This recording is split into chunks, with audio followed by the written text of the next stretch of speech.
আমার অবস্থা ভালো না, খুব খারাপ অবস্থা। বুকের মধ্যে জ্বালা পোড়া করছে আমার, বুঝেছো?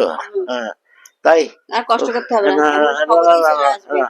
আমি যাওয়ার আগে কয়েকটা সত্যি কথা তোমাকে বলে যাই, হ্যাঁ, কি বুঝলে? সত্যি কথা বলো। ওই তুমি যে টাকা পয়সা ওটা বাড়িতে জমিয়েছিলে, হ্যাঁ, সেইগুলো চুরি করেছি, হ্যাঁ, বুঝতে পেরেছো? হ্যাঁ, সেইগুলো চুরি করে আমি মদ খেয়েছি, মদ মদ হ্যাঁ। মদ খেয়ে উড়িয়ে দিয়েছি। আচ্ছা, আচ্ছা, আর আচ্ছা, তোমার সোনা দানা ওরা সেগুলো চুরি করেছি, আচ্ছা। করে আমি আমি আমি জুয়া খেলে ফেলেছি, বুঝেছো? হ্যাঁ, হ্যাঁ, বাবা, ও বাবা। আর হ্যাঁ, তোমার সেই একটা সুন্দর বেনারসি ছিল না, হ্যাঁ, হ্যাঁ, হ্যাঁ, হ্যাঁ, রানী কালারের হ্যাঁ, বেনারসি, খুঁজে পাচ্ছিলাম না।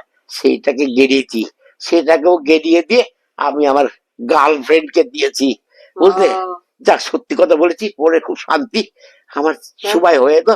হ্যাঁ, আচ্ছা, আচ্ছা, তুমি আমি আমি তুমি এত যাওয়ার, কষ্ট পাচ্ছ। আচ্ছা, ভালো থেকো। হ্যাঁ, তোমার যাওয়ার হ্যাঁ, আগে হ্যাঁ, আমিও একটা শেষ কথা বলতে চাই, শোনো, হ্যাঁ। সত্যি কথা বলতে চাই। ও বাবা, বুক আমার জ্বলে ভিতরে যাচ্ছে, কষ্ট হবে, নাহলে সত্যি বুক কথাটা জ্বলে না যাচ্ছে বলতে আমার, পারলে। তাড়াতাড়ি বলে ফেলো, আমার বুক জ্বলছে, বলো। শোনো, হয়তো বলছি, শোনাবে না, বলো। তোমার কষ্ট পেতে হবে না। আমিও একটা সত্যি কথা তোমাকে তোমাকে জেনে যাও, যাওয়ার আগে জেনে যাও আমার একটা সত্যি কথা। আমি আর লুকিয়ে রাখতে চাই না।